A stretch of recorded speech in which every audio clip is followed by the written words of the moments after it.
What's up, gamers? Welcome to the Black Lodge Games live stream.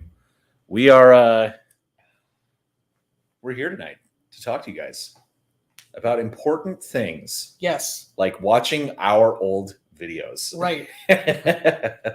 Yes. Far better than watching the State of the Union and watching an actual old person. Yeah. Ramble I'm gonna move this closer. There we go. Yeah, or watching any other RPG YouTube channel. Yeah. How is everyone tonight? Let's see who we got here. We got Tasty_Wind. After y'all's last video, I ordered a copy of the Elusive Hell Shift. yeah. Nice. That's what we want to hear. Yeah. We and thank all of you guys. The podcast, like we said, we're going to be doing about once a month right now because you guys are funding it, which is awesome. And the podcast studio we're using is awesome. Great guys to work with. Yeah. Definitely, if you're in Austin, check them out. If you need to record a podcast or anything. But yeah, we're going to keep doing that. We're also going to be releasing some like shorter clips from that as well upcoming this week. This probably won't go on locals because locals guys already had the main thing. Yeah, it's early not on anyway. It's more to try and get people to watch the more people podcast. watching it, yeah. But yeah, glad to hear. That book is awesome, by the way. Yeah. Elusive Shift is excellent. And the first one that he wrote, Playing at the World, which is out of print, unfortunately, and like $250 for a used copy, has a new edition coming out. I saw that. In June. Yeah. Which is going to be great. I will pick that up as soon as it becomes shit, we already got a super chat. Bible. Holy shit. A $5 super sticker. I don't know what that means. Thank you for the $5, though. Thank you, man. More that means more podcast episodes. Yes. Bold time to stream right as the State of the Union begins. Well, this is more important. Yeah. Is anyone going to be surprised that? I know. Is he going to say anything intelligible? No. You already know what's going to happen. Mm-hmm.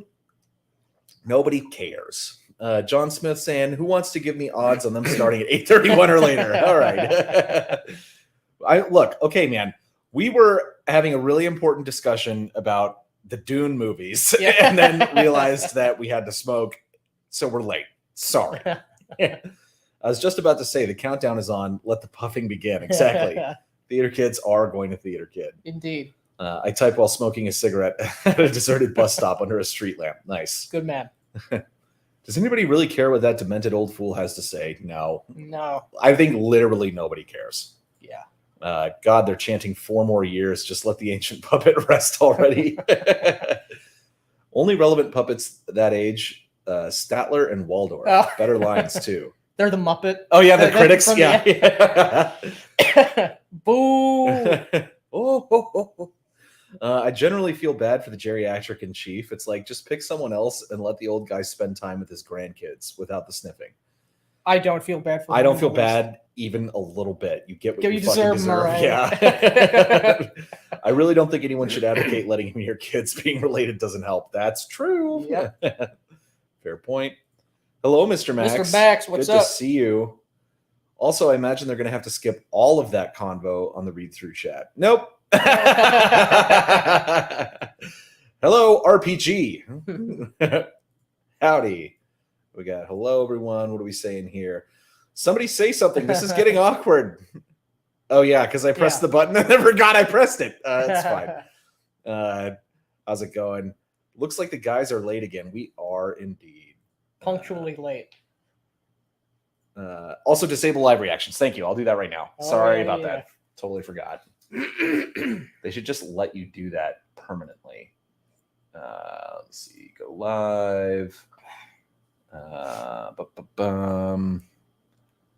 Hopefully this should be muted. Okay, let me see here. I don't even know where this is. It's in, let me see if I go edit.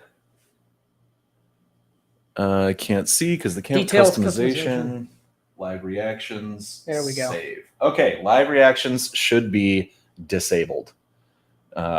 Just like us mentally. Cool. Thank you for the reminder on that. I'm prepping the Pathfinder 2 adventure Rusthenge right now. Ruthsenge. Session 3 on Sunday. Nice. Hell yeah. We're heading back to our Axe game this weekend, and then after that, on alternating weekends, Nick is going to be running Yep. Prowlers and Paragons. Yep. Nice. Yeah, we're doing a Supers game. Having $1 million studio doesn't help on all things. That's true. Yeah. Hail and well met. Oh, yeah. We also, one of our recent videos is doing extremely well. Yeah. It seems as if there's no brakes on it at the moment. It's like 115,000 views, which is crazy. Mm-hmm.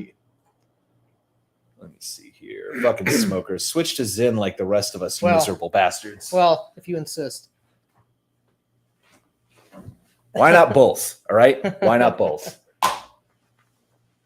Or just smoke on stream. I don't smoke in the apartment. That would be a no-no. My group and I have left 5e behind. Good. Nice. What'd you leave it for? I left 5e before it was cool. Well, I never played 5e. Yeah. Oh, shit. We got another super chat. We'll get back to you in a second. Good evening, my Dungeon Masters and Dragon Masters. Thank you so much for the $5. Thank you, man. Have you seen... I guess it's kind of old news now. It's like a week ago, but 47 videos ago, Garabay's new terminology for players. No. So you're a dungeon master, and the players were initially dungeon performers. He realized he was wrong, and the new term is Dragon Master. So player's a Dragon Master. That's why this person said Dragon Master. Got it. Why is it a Dragon Master? He's crazy. Also, but also that's not what it's going to fucking say in the video. Well, you're clearly wrong. You just don't understand. Right. You're right. The revealed truth. I don't know why am I even talking? Let me see here. Where are we? Pathfinder 2, Smokes, Zyn, let's go. Watching old people is only fun when they fall. What's up, man? Good to see you, point blank. 5e achieved full sketch when there was that side quest to rescue some dude's husband. Don't know what that's from, but I totally believe it. Thank you, Primeval Fantasy RPG, for not only recommending the book, but for tagging John Peterson on Twitter. Yeah, he did follow us. I don't know how long he'll stay. I got a little spicy today on Twitter, too. So we'll see. Thank you, though. Do appreciate that. That podcast was excellent, guys. Crazy to know how much they actually understood about RPGs back in the day and how much we've waffled around in place since then. Also, awesome set for the podcast. Thank you. AI will write his script. Yeah. Young Steve Buscemi, your vampire video was great. Treating the Camarilla as the Mafia is a good take. Thank you, man. Very correct. Yeah. Very correct. Good morning, folks. Good evening, chooms. People from all over. 28 millimeter, how's it going? Hey, finally got into watch. YouTube ad was blocking me on my phone. Oh, sorry about that, man. But only a little bit because we do like money. Yes. How's it going, Crafty? Good to see you. See you. Your priest just said President just said instruction. Jestro Games, how hot is it in Texas? You boys are glistening. Not hot today. Not hot today. Yeah. It was 91, 92 on Tuesday. Yeah. In March. Yeah. Interesting to hear how dirty story gamers have infected our hobby from the very beginning. I will have to read Elusive Shift myself and mock them while I read the book. Yeah. Good. You should. How is Prowlers and Paragons? Does it have the Black Lodge Games seal of immersive approval? Well, I've run a couple one-shots of it, not with Matt or or with this group I'll be running it for. I really like it. I haven't gotten a chance to run a long game of it, but out of all the superhero games out there, it's the only one that is both comprehensive enough to support the genre and actually be playable. I know a lot of people like Mutants and Masterminds. I haven't looked at it in a while, but that was too complex for me, from what I remember, and I don't have it anymore. So, What the hell is Zin? Zin are these little nicotine pouches that you put in your lip. It's not dip. It's not chew. There's literally no tobacco in it, but it does get you fucked up like a cigarette. And if you don't take it out quick enough, it will give you the hiccups, which is a nicotine overdose. So yes, the peppermint 6 milligram is the way to go. Players and Dragon Masters, yeah. Yep. So no, Zin is not snorting tobacco. It is not back in style. Dungeon and Dragon, Dungeon Master and Dragon Master. That's it. Yeah. Choices. Watch the theater kids talk shit, or watch the commander-in-chief shit himself. Well, if he shit himself, I would definitely say to watch that. But I'm not sure that's going to happen. The other thing the reason that I'm not sure we'll be giving the immersive seal of approval on Prowlers and Paragons is not because of the game, but because our current group does not engage in immersive role play. We are still looking for the immersive group. But it's a very fun group. But I had the realization after the second to last act session that I ran that I'm just going to have to, like, about half of the players are on board for like the immersive thing, but the other half are doing the silly thing. And it's much easier, not just easier, but it makes more sense to just go with the silly thing because everyone will have fun. It is the inferior form of fun. But if we're going to do that, I'm going to maximize the inferior form of fun rather than try to swim against the tide. And because the thing is, they are super engaged and they are really enjoying the game, and everyone wants to play every single week, and that is awesome. We'll see how the Supers game goes, because there's just not going to be silly content in there. So, and there's we got there's not really silly content in Sinister Stone of Sakura, but but that happened. But the last session we played was like 7 hours, which is really long. It was a lot of fun. And they wiped an entire dungeon faction, which is awesome. And I'm so excited for when we get out of the dungeon, which is not going to be for a while. A while. Yeah. A very long time. For a very long time. But it's unless they all die. That's one way to get out. Which is definitely possible. Yeah. Dungeons and Dragons, Dungeon Masters, should probably be Dragons Masters. Who knows? Good morning. Good to see you, Space King of Space. I feel like we haven't seen you for a while. Maybe not. Tomb of Annihilation. Not doing the Tomb of Annihilation. Doing basically the Axe version of Keep on the Borderlands, which is like a million times better than Keep on the Borderlands. Rime of Frost Maiden had that one as well. Don't know what that is. I think that's a 5e. It was one of the early 5e adventure modules. Mr. Max left Twitter of his own volition. Wow. Matt was on a roll on X. Yes, I was. They must have legalized gay marriage around 1357 Dale Reckoning. Yep. Is Prowlers and Paragons D20? No, it is a D6 dice pool. It's powered by the Apocalypse. It's powered by the Apocalypse. D6 dice pool system. Prowlers and Paragons is its own engine, pretty easy to play, but deep with character creation. Yeah, I haven't come up with a concept for my character yet, but we are playing villains, which is going to be cool. Playing villains. Yeah, Nick gave us the premise. Game is going to start with breaking out of prison, and we also have to come up with the heroes that put us all away. Yeah, you got to individually. You got to have that. Yeah, who put us in? It was so funny that. They all came to the realization. They're like, oh yeah, but like, what if superheroes like try and stop us? They're like, did we just make the exact mistake that villains all make? Right. It's like, villains, this is gonna be awesome. We're gonna there's resistance to our plans. Fuck. Speaking of 5e, prepping my final session for current campaign that will start in 7 hours. Nice. Funny thing is that 3 of 5 characters died in the last session just before the finale. Nice. Get wrecked.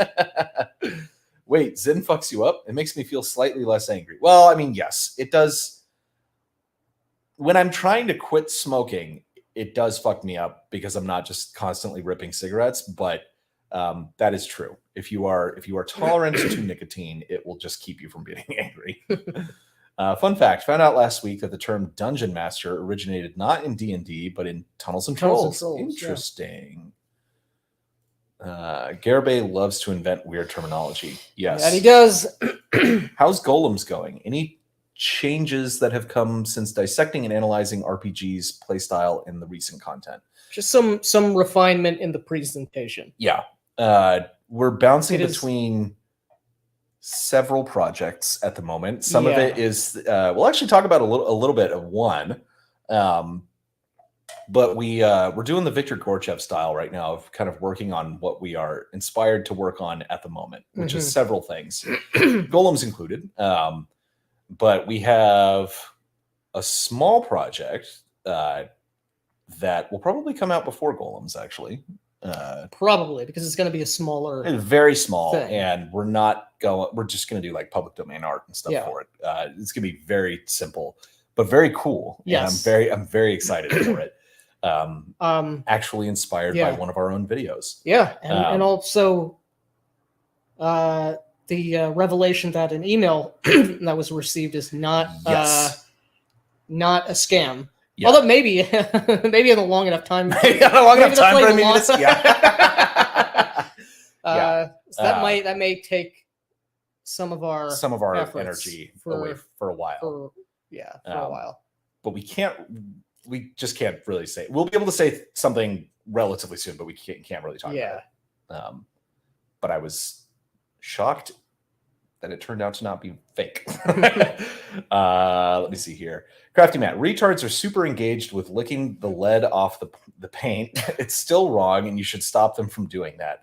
Yeah, that was, I think, in reference to what I was saying on Twitter today, because I was just like, I hate this idea that there's no wrong way to play games.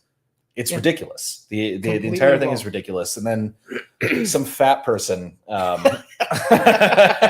replied like, well, can you give an example of one of the wrong ways to play? And I just said, no. And they're like, well, then you've conceded your point. I was like, cool, go away. Yeah, fuck off. Yeah. And then other people were like, well, now you're just doing ad hominem detected, ad hominems.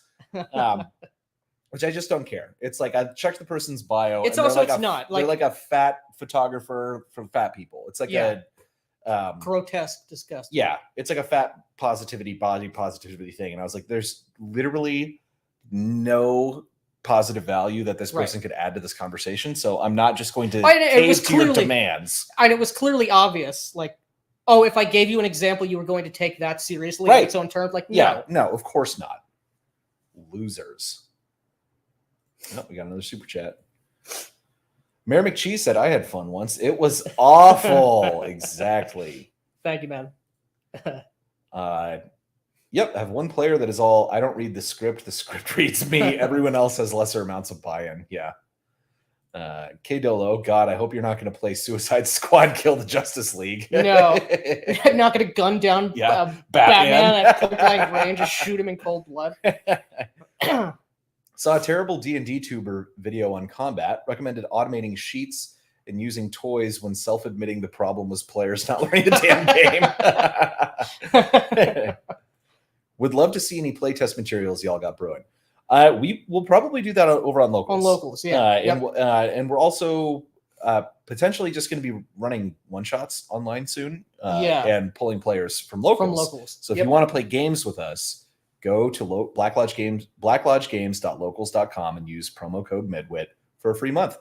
And we'll get you in those games. Yep. The problem is DMs and GMs and the players who are not role playing. Am I right, Shauner? Always down to yeet feedback. Thank you. Yeah, we'll definitely need it. Citation needed, Primeval. Been a while since I went through the old comb-bound chainmail supplement, but I swear DM was in that. If you're playing chess and find it slow and bad because someone keeps having to check the chess rules, I don't think that's an issue with chess. Yeah. Yeah, DMs and GMs are interchangeable. I prefer Game Master just because it's... Get away from the dungeon. Yeah, get away from the dungeon, but it's just like, it's universal for all games. And I hate the term referee. You're not a referee. You're not a referee between multiple parties. You're an active player at the table. You're taking action within the world. You are role playing Right. different NPCs and the monsters and coming up with scenarios. It's a more accurate term. Yeah, it's not a referee. Game master is better. Let him eat pain. Low effort eugenics. Ad hominems are only bad if they're not true, and that is true. Fat guy with no videos on their channel. Fuck this fallacy infographics and its consequences were a disaster for the Reddit race. Yeah.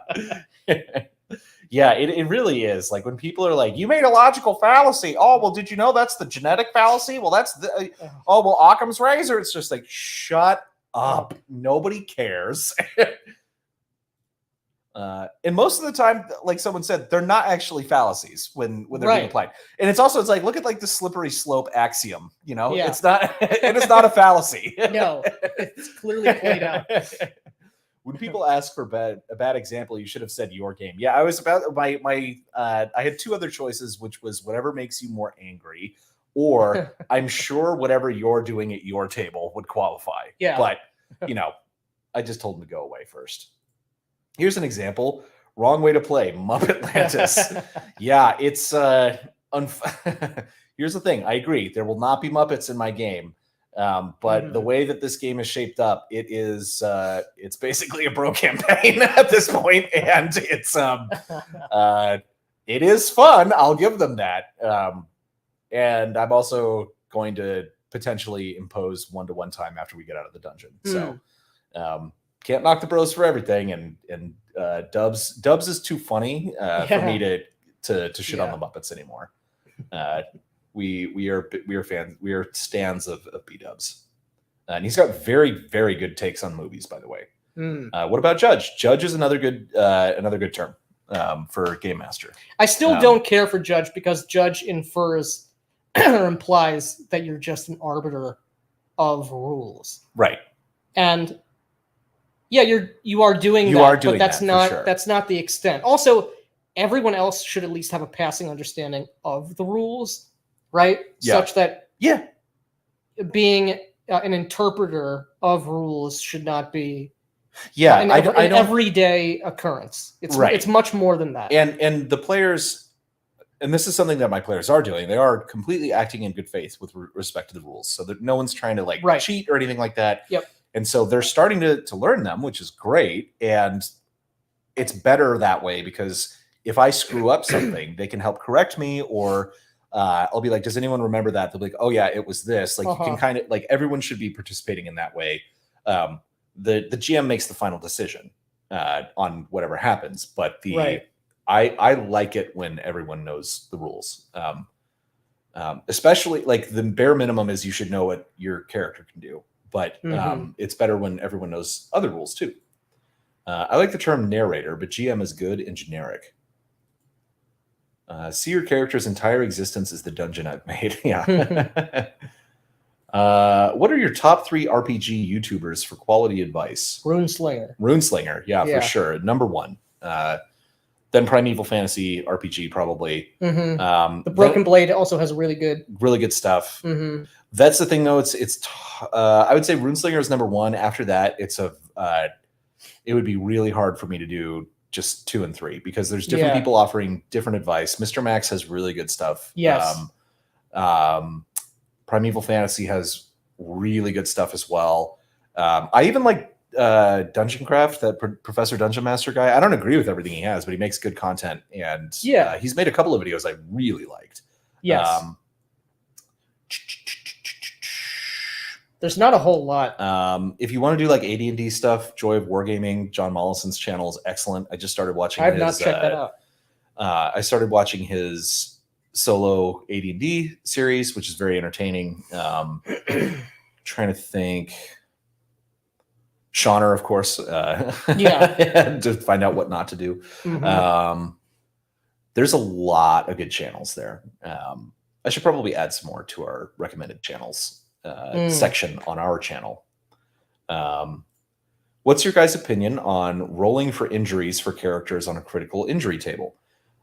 Well, I mean, I'm I'm not opposed to it, but a lot of the critical injury tables that we've come across lately have all run into the same problem where the resolution takes place after a certain amount of time or after a later after action. combat is done. Yeah, which requires like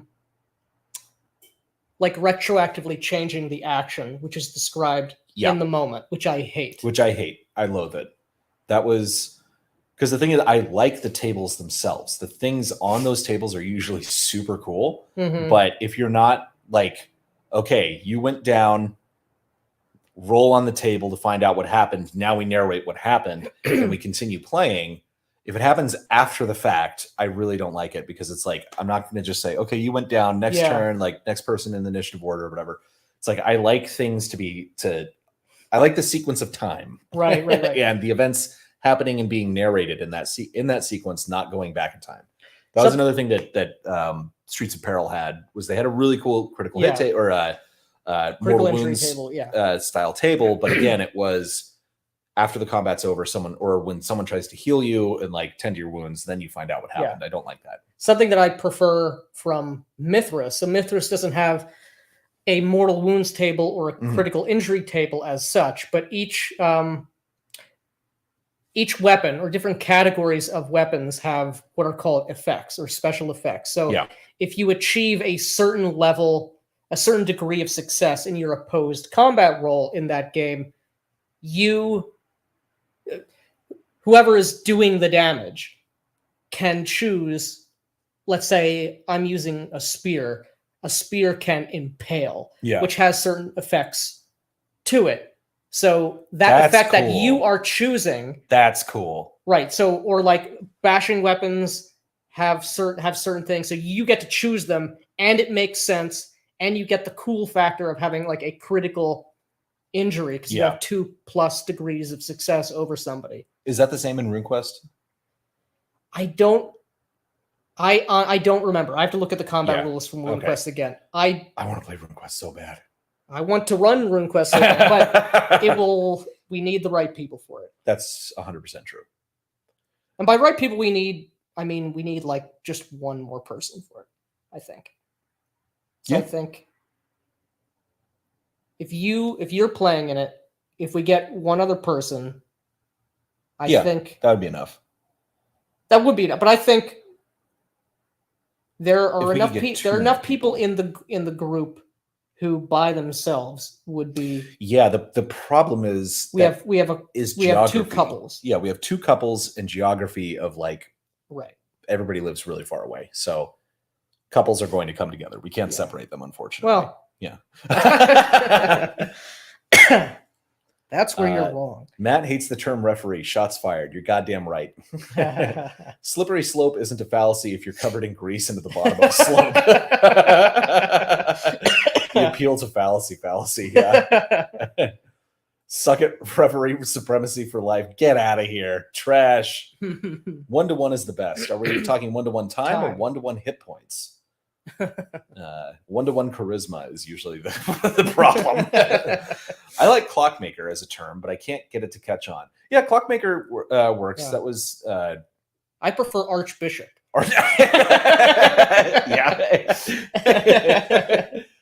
Hey Ginge, is there a Wretched Epic review coming down the pike? I've been genuinely interested since you mentioned it. So sort of. We did talk about it in the Candela Obscura the first setting Candela video. I will probably review it at some point because and it's not going to be for a while, which is unfortunate because Miguel did send us 3 of their setting books to look at. And we're going to look at all of the ones that we have here. Yes. Just not yet. We already had like a bunch of stuff planned that we're slowly working through. Right. But we will definitely come back to Wretched because they make really good stuff. Yeah. And Wretched Epoch is awesome. So yes, eventually, just not for a while. Super chat. Matthew Pickard, how's it going, man? $5 Canadian. Love to see you. Thank you so much. As lefty as Seth Skorkowski is, if he's not a socialist like Burger Krieg, I'll take him. Agreed. Who's Burger Krieg? I don't know, but I kind of like him already. Yeah. That's pretty funny. Oh, god damn it! It just jumped. You sons of bitches. Show me the chat. Show me the chat. Me, myself. We're too far down. Yeah. Yeah. Here we go. That's where we left off. Okay. Petition to stop using DM, GM, ST, keeper, ref, and just start calling whoever runs the game Big Sexy. Yeah, I mean, I can't argue with that. Yeah. Call your GM DeBoss for your Mafia VTM game. Yeah. This was something.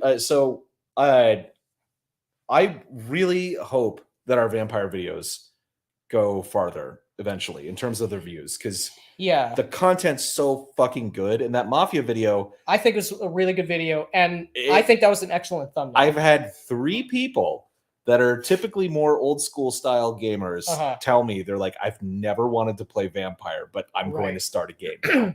Which is correct. Which is correct. Yeah. I think the issue is just the World of Darkness commentary has dried up. It's gone. Yeah, there's no one really Which is actually good. Good. It's good, A, because it deserved to be forgotten. Yeah.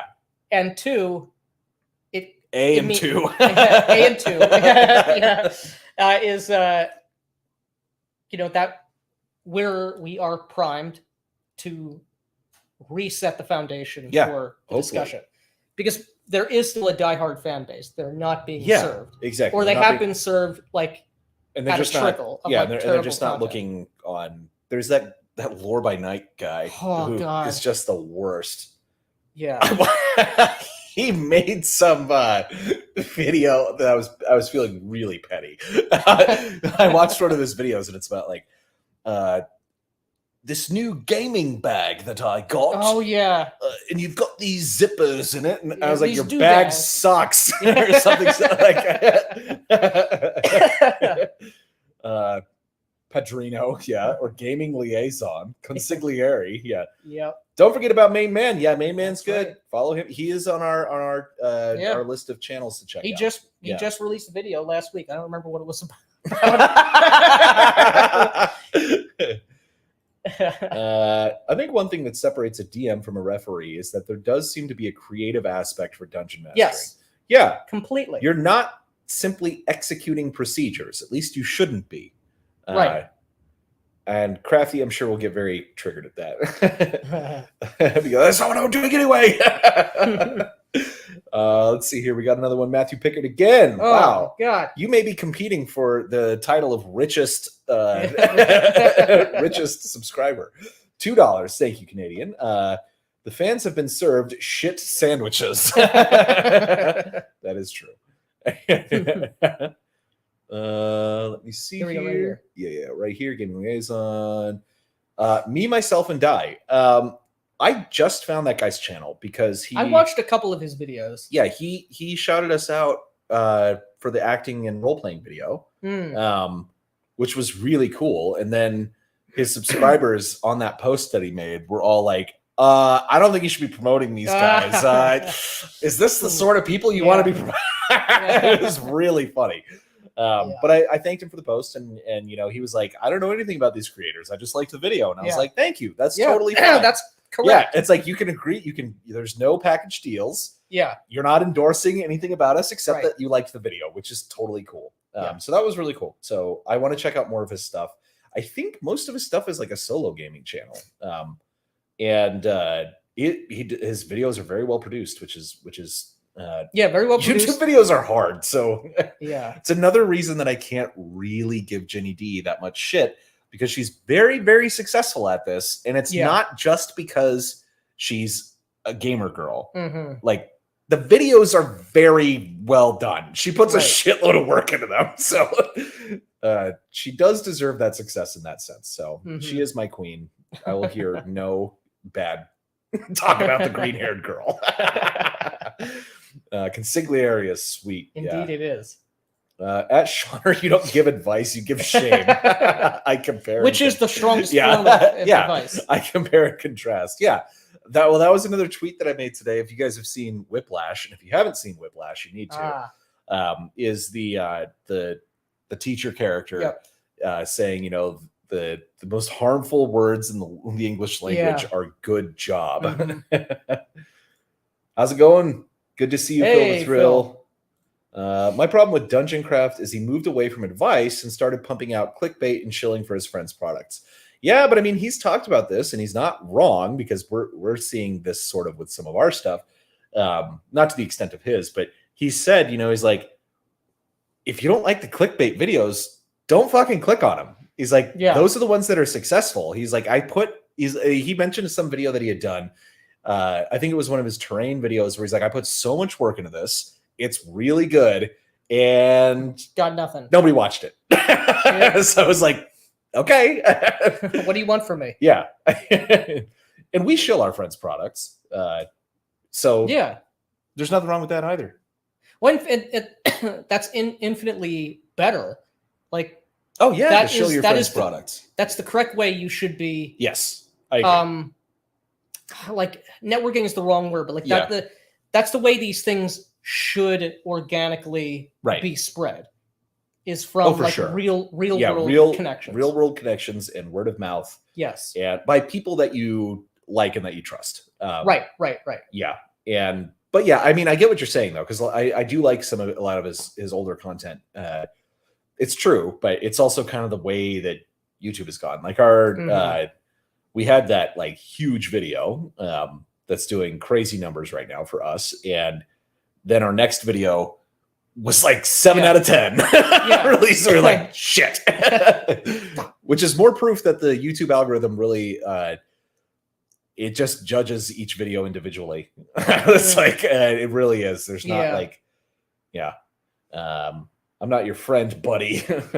Always love Dark Heresy critical tables, exploding molten gore headshots. Yeah, I liked Dark Heresy, even though I did not succeed at a single roll for the first 2 sessions that I played. It was really cool. I just like 40K. Dungeon Craft is garbage. Thank you, Shauner. And hello, if you didn't get the reference. Don't know what you're talking about. Sorry. But thanks for the comment. Azimuth, I always fuck up your name, man. I'm sorry. Azimuth Heath Daniel Boyer, working on a grappling in my combat system. Your thoughts on grappling in games and in general, and why are most grappling rules just garbage in nearly every game found? I think because it's hard to make that a subsystem, and it's because it ends up being a subsystem, and I'm not even convinced it needs to be. It should, like, why does grappling, a combative action between two people, need to be a completely distinct rule system? I don't know. I mean, I think it works fine as like a regular opposed roll if you have a system that is opposed rolls. But if you're not, then it's like, it's more complicated though, because you're trying to restrain someone. It's not just trying to but like again, them. Like, is the bang for your buck like worth it? Is it like this is the question of like the simulation? How much do you want? How much granularity do you want on it? Do you want to simulate? It's like, okay, like I'm thinking immediately to Pathfinder 1, where it's it's a combat maneuver roll against combat maneuver defense for the first round, and then next, on the person who's defending, they can try and do an escape artist, they can strength check, they can do a number of different things. If they don't get out on the next round, I can do another combat maneuver check to try and maintain the grapple, and I think you can pin the second round, which is a higher status effect of grappled. Yeah. It's like, just have it be like for Pathfinder, just have it be a straight combat maneuver roll. It's done, unless something changes or unless the person is able to get out. Yeah. If it's opposed rolls, if you have an opposed roll combat system, just have it be an opposed roll. I think. Keep it simple. Matthew Pickard again for $2 Canadian. Speaking of the Mafia, thoughts on The Sopranos? Well, it's one of the best shows ever made. Best shows ever made. Yeah. Best Mafia shows ever made. It's the best. Yeah. It's the best. It's truly incredible television. And I love seeing interviews best show about New it, Jersey. Best accurate documentary about New Jersey. Yeah. When the showrunner was talking about how when it was on, people were always complaining about how much talking there was. Yeah, just get to the violence. Less yakking, more whacking. And he was like, the more that people told me that, the more that I just wanted to have them talking. And I was like, Yeah, that's the correct that's impulse. correct. Yeah. Never give into that sort of shit from your audience. Mongoose Traveler has grappling rules that make sense. I just haven't gotten to Mongoose Traveler yet because they massively overcomplicate it. That is true. Yes. Complex subsystems, I would rend your head from your shoulders, dwarf, but then I would have to look up the mounted combat rules because they want them to make sense, and making sense to the designer is neither universal or usually playable. Yeah, that's the whole thing. Is it's like the simulation. It's like, do you want it to be playable or do you want it to be accurate? And there is like a trade-off, and that's the eternal struggle. All right, let's see these videos of a younger, redder Matt. Yeah, okay, we'll get there. Yeah, let me just go through a little bit. Roll the clip. Hello, John. Dungeon Master was first introduced in 1975 in the Blackmore supplement for White Box D&D. I prefer Referee because of tradition and really nothing more than that. Okay, that's a satisfactory answer. Yeah. The only satisfactory answer, actually. Most players don't role play anyway, so grappling rules aren't a priority. Matthew Pickard, Seth is an excellent drunk and fun to hang out with. His politics do not enter his table or slip out after a few drinks. Nice. That's really cool. Yeah, evidence of a decent person. Fuck it, I'm buying the print on demand for Wretched Epoch and hoping it's cross compatible with Amazing Adventures. Yeah, if that's an OSR system, this will probably work very easily. Yeah, it's like BX style rules basically. Let's see. You're not wrong, Sean, or correct. GM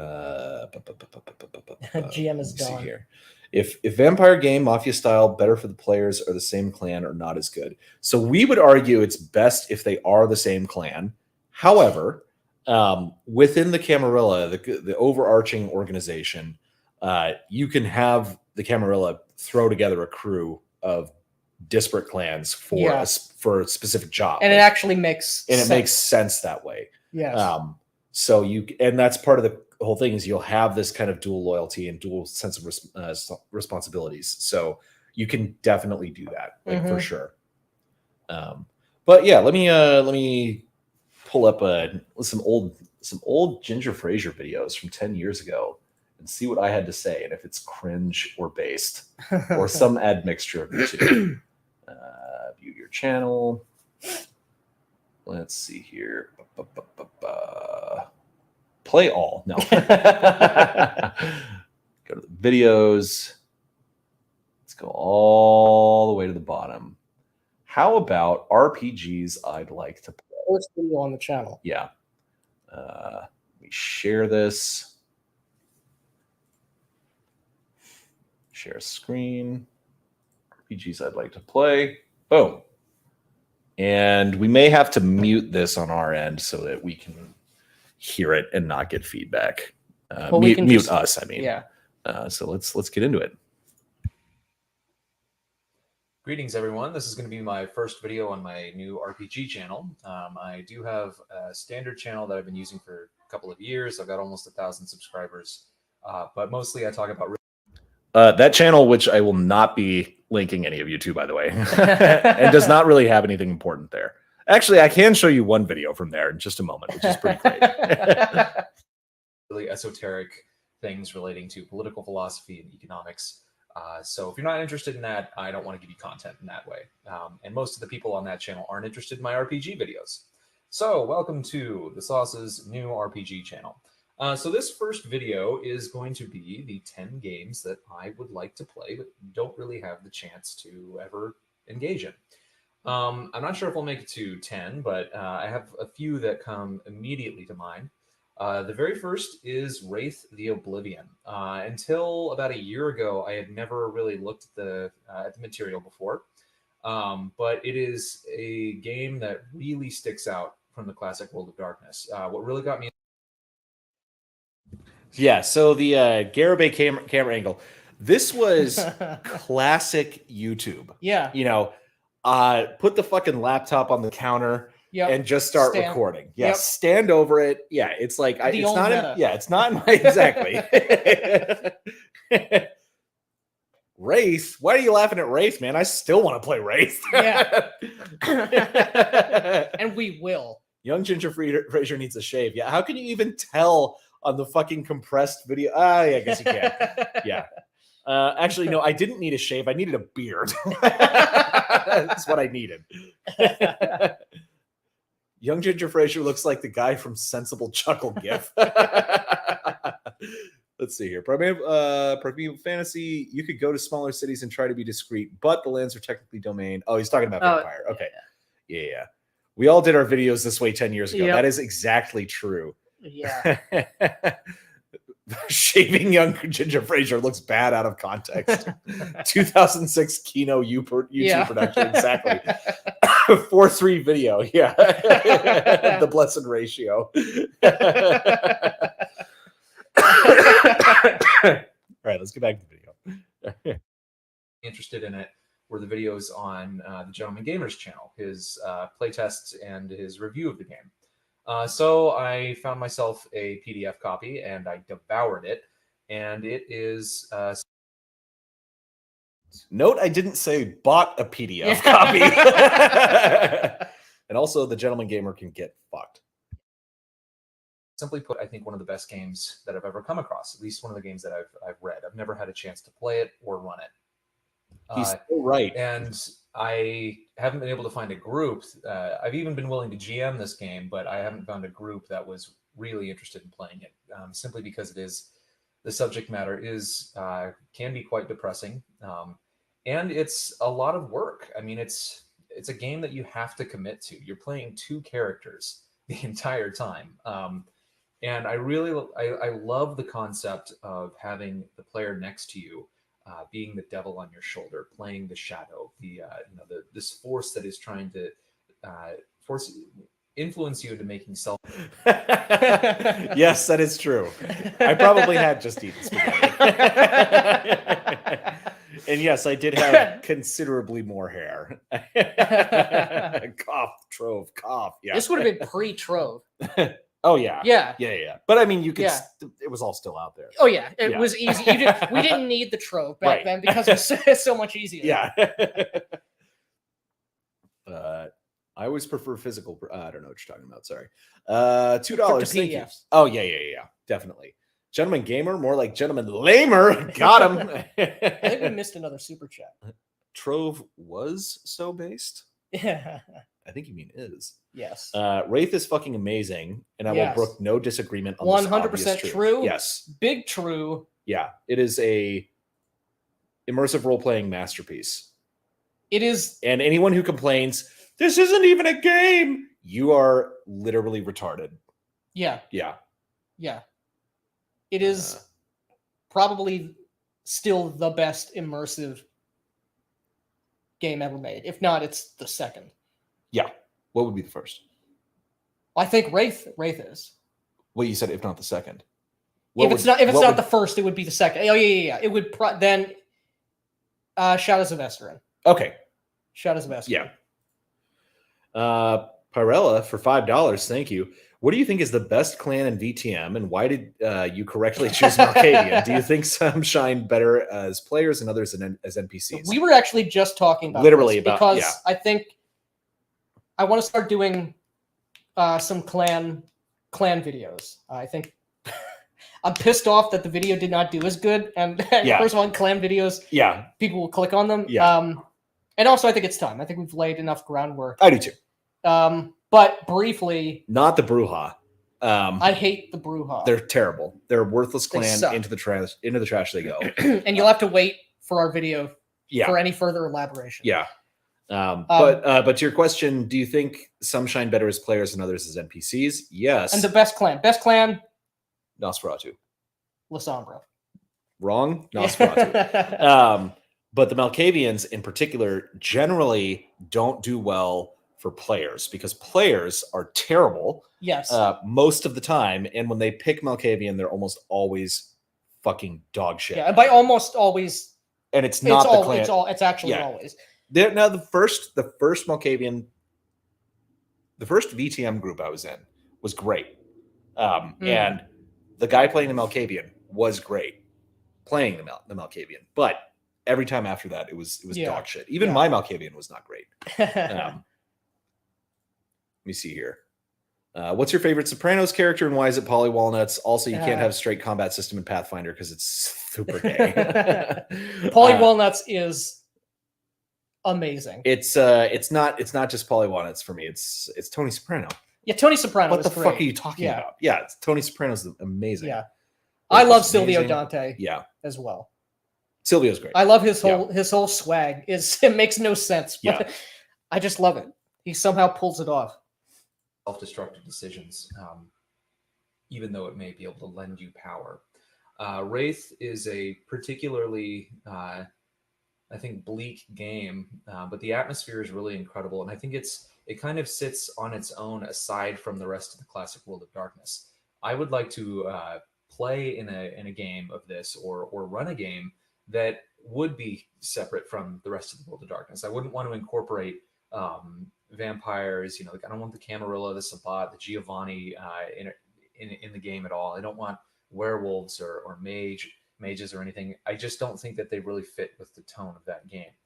Wraith is something that can kind of be its own standalone universe. This guy is so right. How does he keep getting away with it after 9 years? I know. Like, I'm so right about everything.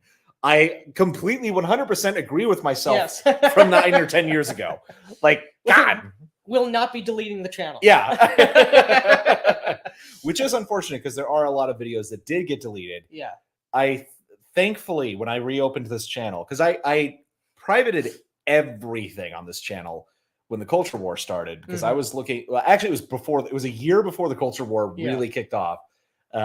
Probably in like 2014, because I was looking for a regular person job and I didn't want people finding any of my shit. But I did delete a lot of videos, which unfortunately I deleted the first one shot that where Nick and I met each other. But when I turned this channel back on around this time last year, I was pleasantly surprised that there was still a whole bunch of stuff here. Yeah.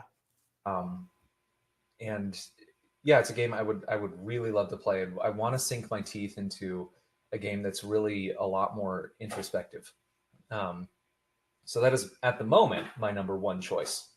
My number two choice would be Vampire the Requiem: Blood and Smoke. I think the best game that I ever ran. Wait. I still want to play that. Yeah. I still want to play this. Well, Which this is now getting sad because I haven't had an opportunity to play these games. I know. Ran was Vampire the Requiem. It was my very first campaign set in that game, and it may just be nostalgia. It was over 10 years ago, or it was about 10 years ago that I ran that game, and I may be overestimating how awesome it was, but I've never had so much fun running a game.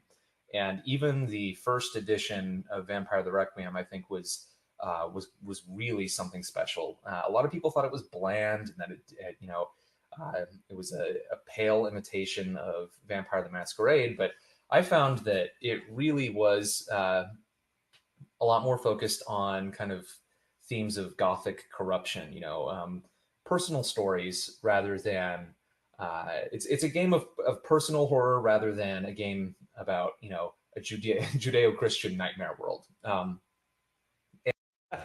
Yeah, true. Yeah, that is what it's about. That is what VTM was about. But now it's about the mafia, and it will be going forward. Yes. This thread is now about the mafia. Oh, look, we got another one here. My personal favorite clan is Malkavian. Some advice I got was being a Malk is not fun or quirky. They're trapped in a mental prison with no way out. Correct. Yeah. That is absolutely correct. I think it's even worse than that. Yeah. Oh man, they can't even see the super chats when they're up there. Oh. They're so tiny. Oh yeah. Huh. Well, that sucks. Yeah. Well, Sucks for you guys. We gotta get through the video then. Yeah. And the Blood and Smoke update is awesome. It really, really set itself apart from Masquerade in its tone, its themes, and they finally, they retooled a lot of the disciplines. I've never found a use for animalism. I thought it was kind of a little bit interesting theoretically, but I've never wanted a character to use animalism.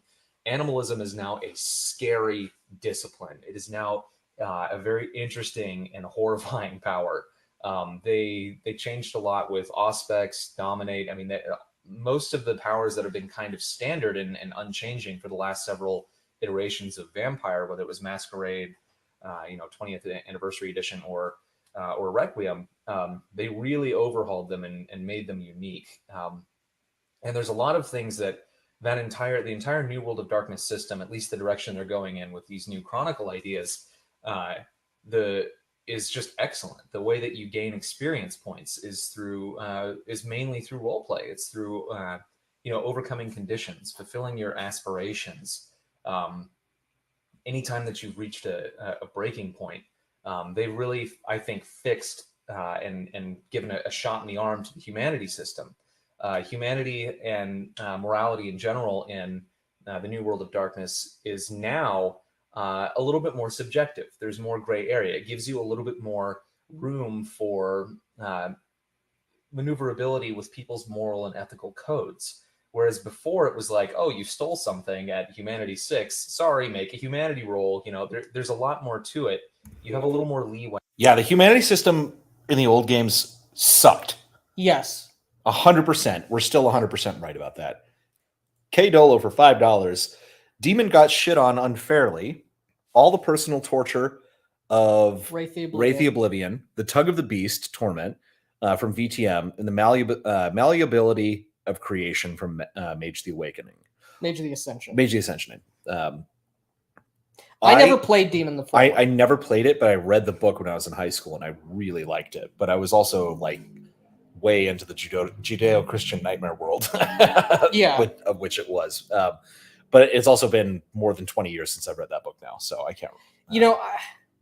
I have the PDF of it. I remember skimming through some of it, but not enough to get a clear picture. Yeah, it would be interesting to go back and look at it. I don't know how it would be possible for even a Turn of the Millennium White Wolf to get like I'm sure it was somewhat cringe. I'm sure it was horrible and cringe. Yeah, I feel like there's no way it couldn't be. But I don't even really know. I really liked the powers. I don't even know what the premise is. I know that you're demons because it's Judgment Day is at hand, and like the seals have all been removed from hell, the earth, and you're a demon possessing a mortal, right? I don't think so. I don't remember. I don't think you were possessing someone. I think you were like a supernatural walking around. You were fucking so powerful in that game. Which, I mean, you should be. Yeah. Surely a demon in Old World of Darkness should be the most powerful thing. Yeah. Even more powerful than a mage. Yeah. I think I've waxed poetic about. We've talked about Stalker before. Yeah, we've talked about. Well, I'm looking through the timestamps. I'm talking about Stalker. Yeah. Which I have run several times, and I really like it, but hate the system.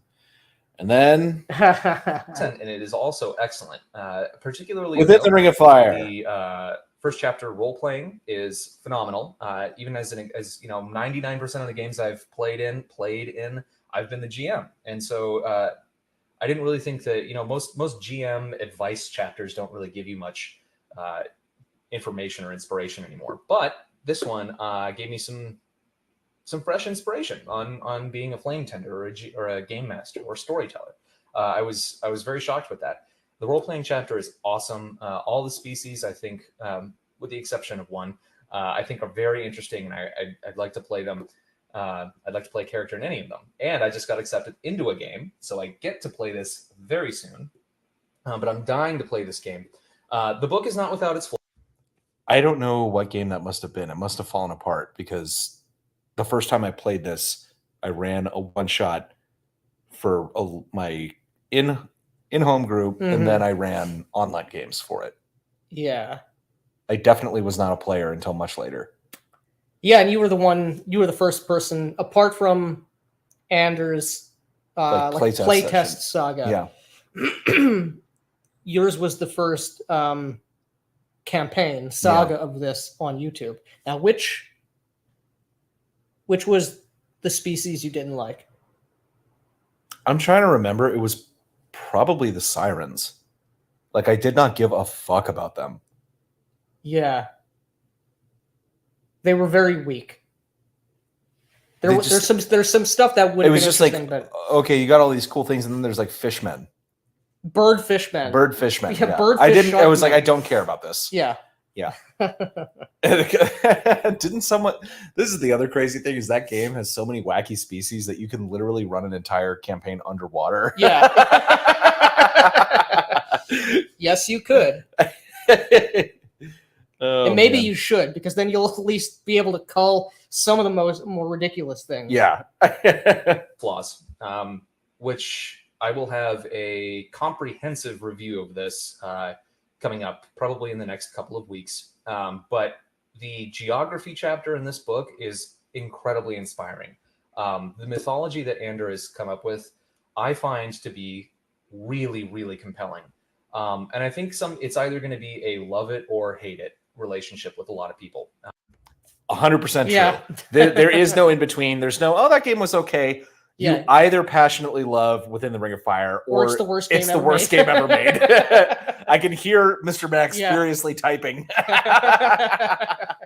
And the thing is, I happen to love Yeah, he's not wrong, He's is not what you wrong. said. Yeah. it, and I would love to play this game. There's a lot of interesting kind of narrative tools that Ander has put in place in this game. All of the ways you earn experience are based on how well you're role playing, how well you're selling. I love that each character has their own theme music. So if you do something awesome, the storyteller or flame tender can just turn on your theme song. And I ran a game recently. This is you can tell how much World of Darkness I had played. yeah. And Exalted and shit. As I'm like, can't say game master or anything. It's just Yeah, storyteller. I mean, flame. I mean,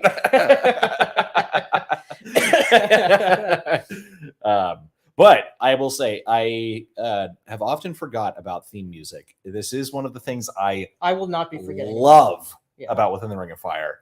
Is everybody having you choose your fucking character's theme song, And you could use it. It works in any game. pretty much any game in any situation where that character does something cool, or if they die or whatever. Yeah.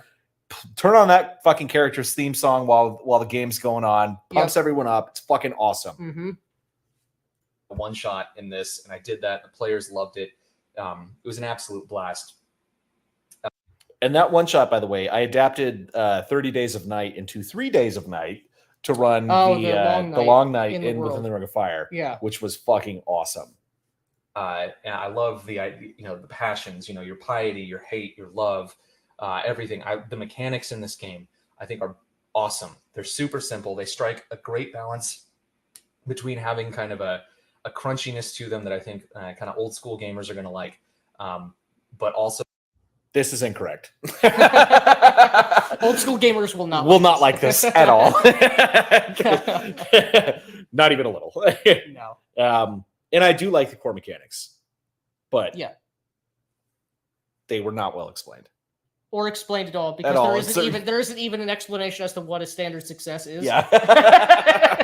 You had to intuit it based on what role is likely, and the knowledge that Ander initially was making this game as like a D20, Yeah, like a 3.5 thing. So it's Yeah. like, okay, so probably like a 10-ish is your base success, Yeah. I guess. Since it's not told anywhere. It's Yeah, not I implied anywhere. usually used like 12, I think. Yeah. Yeah. Yeah. Because I think on 2d8, 11 is the peak. I can't remember. Who knows? Yeah. So a simplicity, and it moves Andrew certainly didn't know. fast. The mechanics don't get in the way. I mean, it's literally like you roll two d8s, add up the numbers. If you roll an 8, you re-roll it. If you roll a 1, you're shit out of luck on that. You just keep adding up the numbers, add up any bonuses or modifiers you have. If your number is bigger than the target difficulty, you succeed. If it's bigger than the target difficulty by a lot, you succeed even better. And that's the mechanics of the game, basically in 5 seconds. It's a great system that I Also about as much as you get explanation of in the book. No, I'm just kidding. There is more to it than that. really think, it's just a great system. It gets out of the way. It's wonderful. I love the mythology, and I really want to play in that game. And I get to very soon, which I'm very excited about. Next up would be Promethean the Created. This is another New World of Darkness game. Another game I have not played yet, and that I desperately want to play. Promethean. Yeah. I think I've said it before elsewhere. Promethean is my favorite Chronicles of Darkness game. It's so fucking cool. Game that I never got to play, and I only got to kind of peruse the book one time when I was sitting in Barnes and Noble for an hour, and do you remember Barnes and Noble? It's really cool. Frankenstein is one of my favorite stories in history. I know this is considered a very difficult game to play because your characters cause disquiet among normal human beings. So it's very difficult for you to interact with any NPCs without totally creeping them out. But it's another one of these games that I think is a little more introspective, isn't necessarily going to be like very combat heavy, and could really be an excellent exercise in kind of exploring a deeper level of storytelling within a role-playing game. And 100% true. Massive truth. Yeah. Massive truth. My intuition is still correct. Yeah. And despite themselves, despite Onyx Path's desires, wishes, and inner proclivities, it is the most pro-humanity and uplifting game out there. The only aspirational game that they've made. Yeah. After that, I mean, I'd love to try Cthulhu by Gaslight. I've never played any of the games set in the Cthulhu mythos, but I've seen some of the Gentleman Gamer videos on it, and it seems something that's really right up my alley. I'm sure there's a couple more games. Oh, the final game that I would like to try to give it another chance after almost 20 years is Advanced Dungeons and Dragons 2nd Edition. I would love to give that another try and see if my hatred of that game is justified. I have a feeling it is, but if it's not, I'd like to try AD&D 2nd Edition set in Planescape or set in Dark Sun. Okay, good taste with Dark Sun and Planescape, but Nick confirmed to me after playing weekly in a 1.5 year long AD&D 2E campaign, literally all of my issues that I had with it when I was a kid were what you brought up. So bad. I would rather play any other game. Yeah. I think I hate that game more than any other game I've ever played. I really hate AD&D 2E. I fucking hate it. It's everything about it sucks. Yeah. There's the only thing that's good about it is the art in the player's handbook. Yeah. That's the art is amazing in the 2E era. Other than that, everything else is such trash. Yeah. Just into the fucking trash it goes. Get out. All right. What else we got here?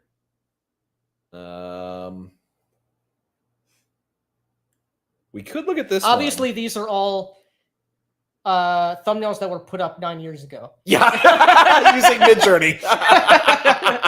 Yeah, we were first trendsetters to use it. I think in this one, role-playing the Embrace and Vampire the Masquerade, I go, yeah, this is actually about rape. Which is true. Yeah. Within the Ring of Fire review, no. Let's take a look at this one, because this one... What is this? The singular? Oh, yeah. This one is actually kind of important for right now. Oh, government agent. Greetings, everyone. Let's just look at this.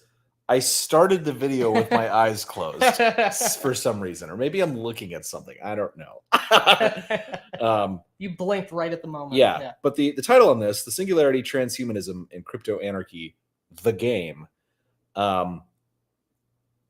is an idea that never went away for me. Mm-hmm. And is a game I am working on right now. And it is the game that Nick and I met through the one shot that I ran called Crypto Locker. Now, did you make this video after that game, or were you still planning it? was Okay. before. Yeah. So you were thinking it up. Okay. And I had like I'm also pissed that I deleted this one. I had a really sinister trailer for that game Mhm. that had like Cody Wilson with the 3D printed guns, and like one of them, it was when they were trying to get this special printer that had like new materials, but the company wouldn't sell it to him. And he made this video where he's like, look, I'm offering $10,000, no questions asked, for anyone who can get this printer for me. He's like, printer company, I'm going to get my hands on it no matter what. That is the spirit of this game. Yeah. It is, well, I actually haven't watched this video in a very long time. So we'll see what I actually have to say. But this is the game I'm working on right now. Right. Greetings, everyone. Today I want to talk a little bit about game design and a game that I am working on right now. Now, as a game master and a player, I'm not someone who's very concerned about the crunchier aspects of games. I like simple rule systems, and I have a couple of ideas for systems I might try and use for this game, but that's not really what I'm interested in. I'm always more drawn into a game by its setting, and I want to create a compelling setting. And I think I have kind of the cool broad strokes of a setting set out already. So I want to talk about that. But first I want to talk about the ideas that inspired this. And boring.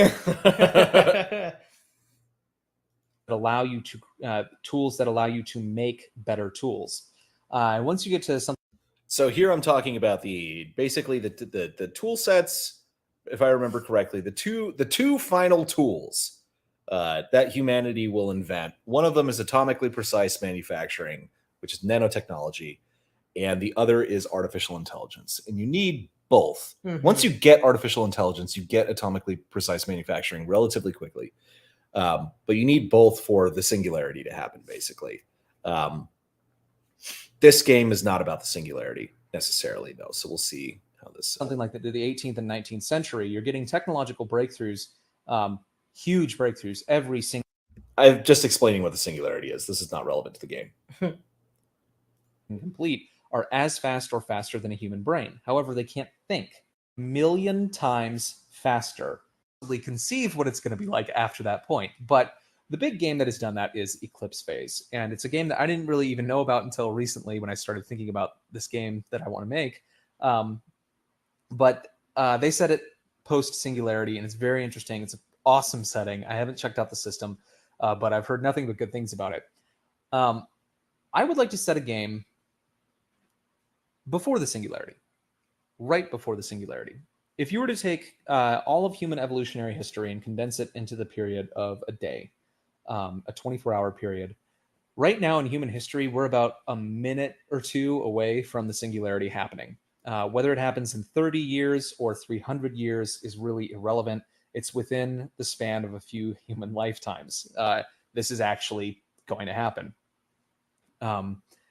And if we're a minute away from that happening in terms of the evolutionary day, I want to set a game that's only a few seconds away from it happening. And I want to take technologies that are emerging right now and kind of extrapolate them and the consequences of their invention into the future. So aesthetically, the game that I would like to create, the setting looks very similar to a cyberpunk world like Ghost in the Shell. However, that is all of the kind of cyberpunk games and media that's been created, really, the ideas, they focus on like one change, which would be like the integration of computers with the human mind. And they make a universe that is only extrapolated off of that one thing. They don't really talk about how that would change institutions of government and law and the ways in which we deal with one another. And I want to look at kind of the different ways in which simultaneously we can look at changes where, like, basically overnight, the internet, all digital networks and communication becomes totally encrypted. So government agencies like the NSA, anybody trying to do electronic surveillance, the internet goes dark. So our online lives become super, super private. We will have more privacy than in all of human history. We will never have had this much privacy. Wouldn't that be great? Yeah. I feel like we kind of fucked up on the whole privacy thing. Yeah. And the other thing is, a lot of almost everything is not almost everything, but most messenger apps are encrypted now. Signal, of course, being the current best one of them. That's also not enough to keep the NSA out of your shit. Right. And this encryption alone has never been enough to keep things secure. It's hugely, massively important, but like nobody is trying to hack someone by breaking encryption. They get you in a different way. If they can get access to your system in a different way, they can get the encrypted information. Right. A lot of times. But this is very much the idea already that I'm working on. Essentially, the idea of CryptoLocker is an optimistic look at the future where power is radically moving towards the individual and away from states and things like that, and having an explosion of kind of different parallel legal systems that are still underground, not exactly operating on the up and up, but characters being empowered basically to it's like if the ship posters had some sort of could make their influence on ship posting could be made real in the physical world. Right. It's like the individual is becoming much more powerful. So everything's on the table for the taking for intrepid adventurers, essentially modern adventurers. You are not a normie. You are not an NPC in this game, and whether you are pulled into this life through someone forcing you into it or whether you choose it, you are no longer a part of regular life. You are living kind of you can have a regular persona, but you will have at least one shadow persona, and that is operating way outside of the legal system. This is again, this is something that is basically entirely coming from you, and we've talked about this a lot, and you've been trying to explain to me sort of what this sort of vision is. The role-playing opportunities, the theme, the vibe, the sort of the whole shebang. It's very interesting, very different. It's very different. I'm still figuring out a lot of stuff. It's different in an exciting way because it's so, this isn't cyberpunk. It doesn't really. No. This feels like a different genre. It's not science fiction. It's not modern or near future action. It's not what would you say, like a drama intrigue per se, and it's not cyberpunk. It's definitely it's not punk in any way. It's not punk. It's more like where if punk was the kind of mentality, that generated vampire and cyberpunk. Yeah. This is more like 4chan, 10 years ago. That's what punk is in the modern day, or at least was at the time that that this was. So it's more. I can't even call it that it's like 4chan, but that is more of the animating spirit. That is the source of rebelliousness, and that sort of like, okay, we're just going to use weaponized autism to completely do an end run around the system in every way. It's not, and the thing is, it's not a game that is really political in any sense, but it is drawing off of the ideas of like anarcho-capitalism and crypto-anarchism, and what would the world actually be like to live in if that was the case? And it'd be really fucking weird and really cool.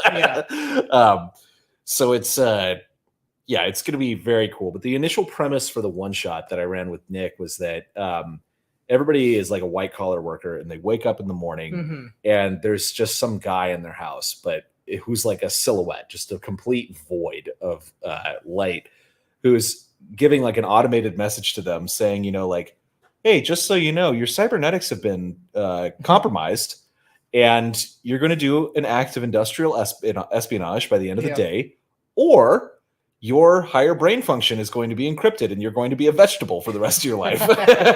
So it was taking like the crypto scams where, you know, it was like, you have to send me 15 Bitcoin or your data is encrypted forever, and just applying that to your mind. And so that being the kind of force that forces these characters to like commit this huge crime. And then they got like, you know, it's like they have the authorities after them. They have this corporation they've been working for after them. They have, you know, like criminal syndicates are, you know, have taken the hit contract that was put out on the dark web by the corporations are after you. And the premise from there was like, I guess we're the A team now. Like, but it's this sort of weird stuff. It's like if Black Mirror was not written for stupid people. That's the vibe of Crypto Walker. Yeah. So yeah, it's taking like a couple of weird technological innovations, extrapolating out not a realistic vision of it, but a fun and interesting vision of that, and having your like a playground for your characters, right?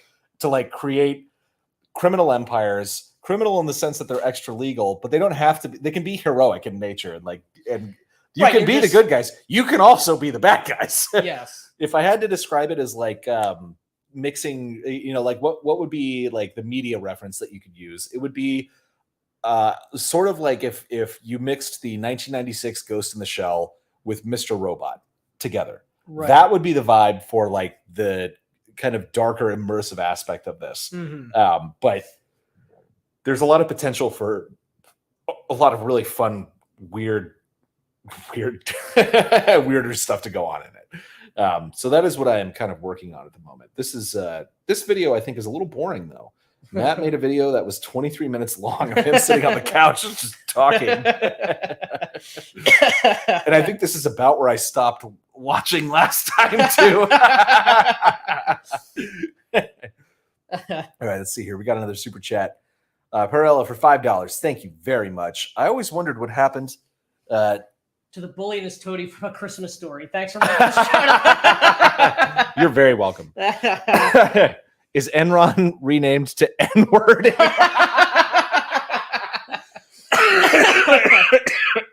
Oh my God, you gave me cancer.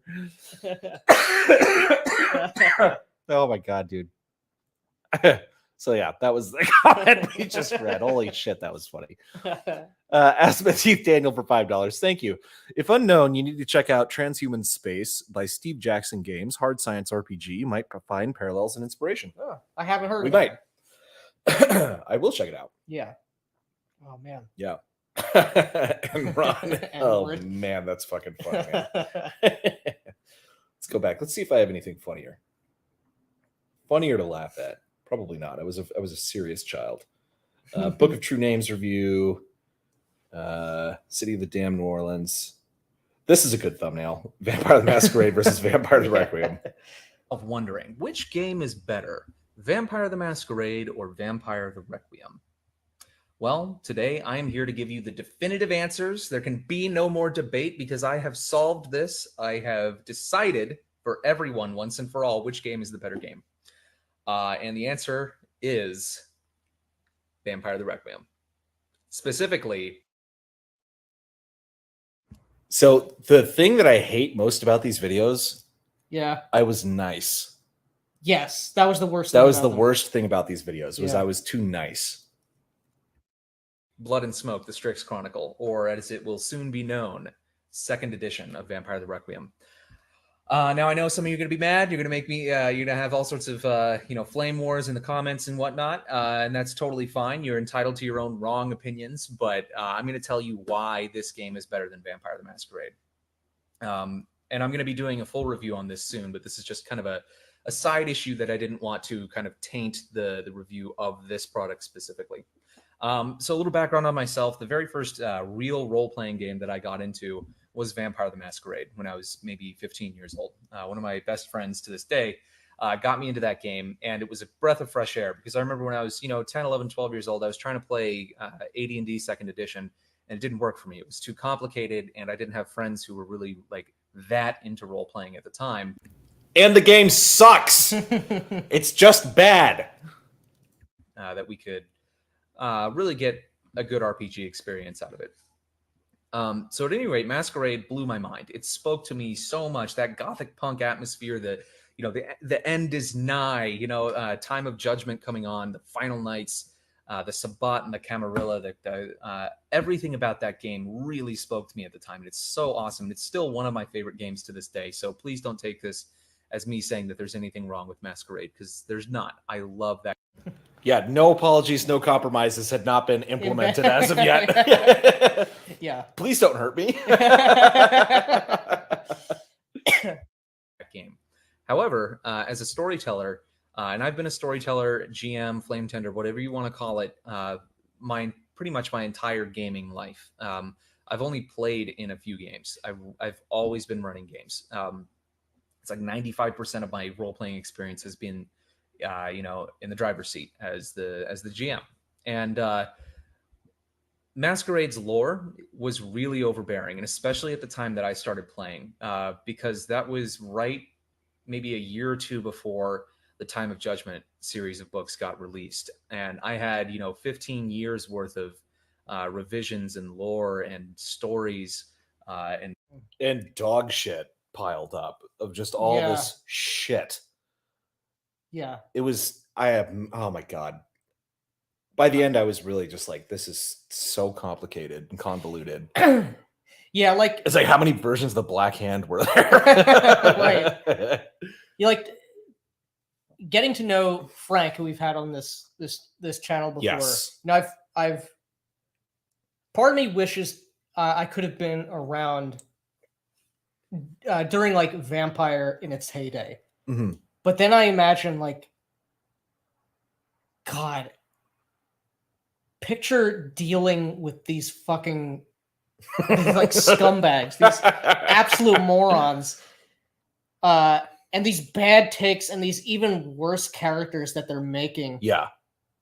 Like, before there was the internet to show how bad you were. Yeah. Like, how absolutely tasteless your character and the things you like, how wrong you were. Another guy in a trench coat, another fat in a trench coat, another stinking fat person. My first VTM character, who I still love to this day, was so good. He became much better the second I started role playing him. The concept, though, let me give you. The concept was, he was a 300-year-old German Nosferatu, who had suffered a musket wound to the face, which gave him the monstrous trait. So he's Nosferatu plus monstrous, which I don't think is allowed within the rules, but it didn't say that. Yeah, again, it's like, I'm already ugly. Let me give myself another flaw that doesn't matter. Yeah. Another but the thing was, I wanted him to be even worse, like drive people insane style ugly. Yeah. But then also later on, I found out if you got shot in the face with a musket, your head would explode. Yeah. It's over for you. Yeah. You're not coming back. But it happened like basically directly after his embrace. And so that like stayed with him. So it was like while he was in the change. Yeah. Spent a bunch of time in Asia and learned Kung Fu. And then had I think level 5 Black Hand status. He was such a good character though when I played him. It was fucking awesome. Oh my God. Yeah. Retarded. Many such cases. Yeah. All right. Chat votes unanimously to see on that stripper pole in the background. What's the video of that? That is a load-bearing stripper pole. All right. It is load-bearing. Oh, man. And the Week of Nightmares and all of these things that, I devoured so much of that lore, and I knew all about it when I was in high school, and I've forgotten almost all of it now. But it was really overbearing, and it was hard for me to tell my own stories within that game. When Requiem got released, when the New World of Darkness was launched, I was very skeptical of it at first. But as soon as I read the books, the blue book and the red book, oh my God, I fell in love with that game. Because it is the type of game that gives you enough lore and enough inspiration, but leaves holes in the story for you and ambiguity, and allows you to fill in the gaps with your own creativity. And that is exactly the kind of setting that I like in a game. Focusing on the element. God damn it! I skipped ahead. I was just gonna say this guy is so right. That is exactly the kind of setting I like. I like broad strokes that give you the high concept, but I want enough gaps and hooks that I can run wild with my own shit. You know, Yeah. I don't like a blank canvas. I don't want to make my own thing before we play or through play. I want a skeleton. Yeah. And let me fucking flesh that out. And this was the problem with Masquerade. And yes, actually, by the end of the game, every corner. Actually, this wasn't the problem with Masquerade. This was the problem with retards who were playing Masquerade. Because, just because XYZ is the Prince of New York, A, you can change it, and B, you don't have to set the game in New York or Chicago. Yeah. You moron. Yeah. Like, the characters that they give you don't have to exist. They don't have to exist. Every vampire game I've set, I've run. Unless you're like, no, we must play setting as written. Yeah. Which is so stupid. Yeah. Like, you have major American cities. Philadelphia. Every vampire game I've run has been in Philadelphia. The birthplace of the nation. You know, major northeastern American metropolis. There's never been a Philadelphia by night. Yeah. There's nothing written about it.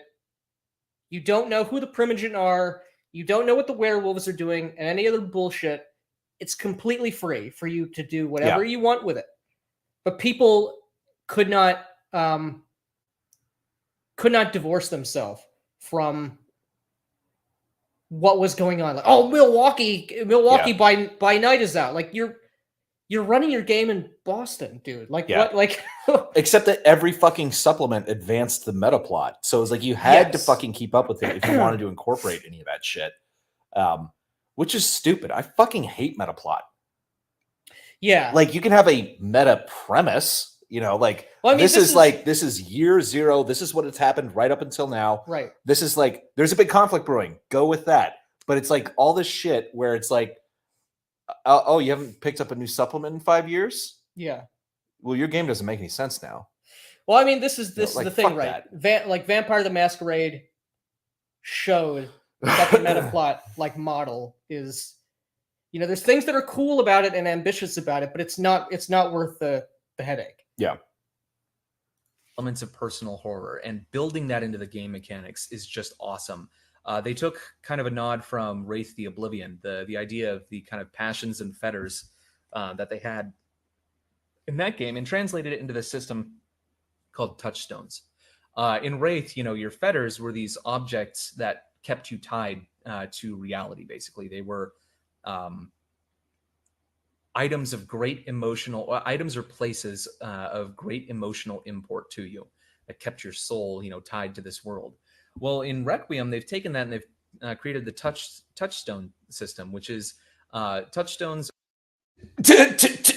Touchstones are usually people. Don't ever do another take. The camera's on. Just do the fucking whole thing in one shot. People, very rarely they can be a place or an object, but they are people, characters that keep you grounded. They're the person in your life that reminds you of that human experience. What it keeps you grounded. And so it's the kind of thing, it's like it could be an ex-lover or a rival or, you know, something, basically, it can basically be anything that reminds you of your own humanity. And it forces you to come up with basically a second, third, fourth, fifth character, because you can, through the merit system, have multiple touchstones. That is something I do like as a GM, is when I've been given the broad strokes of a couple of NPCs, basically by the player. I do still like that because it helps me, again, flesh things out and I can take it in different directions. Mm-hmm. All right, let's catch up with the chat though. We're 182 behind. All right, let's see here. Let me move this over to this side so I can actually see it. Can you see that? Yes. Okay, cool. Well, we should should we minimize not stop sharing the video? Yeah, that's a good point. That's a good point. Get rid of this shit. There we go. So we can get back display. To us. Yeah. All right. We're gonna start a little back farther in the chat, guys. So get ready. Malkavian players are always so bad. Never seen a good one. I've seen one. Yeah. And it was not me. Nosferatu Gimp is clearly the best character. Love Nosferatu. Exactly. I played a Malkavian, and I think I was I was all right because I took it seriously, not just how so random. I'm so crazy. Yeah. Yeah. No fish Malkavians. Let's see here. Speak for yourself. I can show you a video that I did from 2007. You talk like I did 10 years on YouTube. Everyone did. All right. Skip down a little bit. We're going to sort of see if we can catch up. I have all the GURPS World of Darkness stuff for scientific purposes. I once got into a bar fight with a group of LARPing masquerade vamps. I didn't know Thursdays were vamp night and apparently offended them. If true vamps fight like they did, I'm not scared at all. Made of balsa wood and paper mache, as you say. Speed up the video. You're playing Mofo. Sorry. If you had super chatted us, we would have known to do that. I didn't know GURPS did World of Darkness. Neither did I. They did do that. That's terrible. They also did a vampire supplement for Cyberpunk 2020, which is hilarious. Oh, yeah. All the mechanical fun of GURPS, all the deep lore of GURPS. So not fantastic. God, you guys are funny. Demons fed on different emotions like fear, lust, and sadness. Been so long since I read that book. I got upset when Woodwad said in the first chapter to prep more and that most GM burnout comes from under prep. Can't be more wrong. Correct. He also, I remember, presented the illusion of choice as a good piece of advice, which I don't think is good advice.